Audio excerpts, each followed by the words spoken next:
音乐不一定要在音乐厅里，在秋天的葡萄园，一架小提琴，一把贝斯，就是最动人的音乐会。艺术装置不一定在美术馆里，它就置于林间，风经过时，与树叶共舞，奏出自然的旋律。每颗葡萄都含着未谱完的乐章，每滴酒都是醉入杯中的音符。按下暂停键，听见万物生长的欢愉。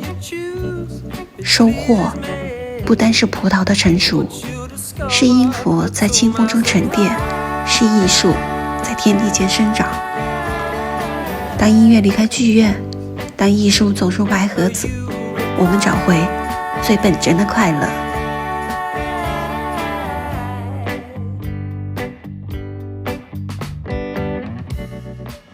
If they had a diagram for forgiveness,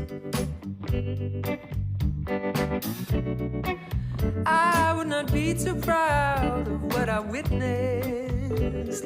Oh, so you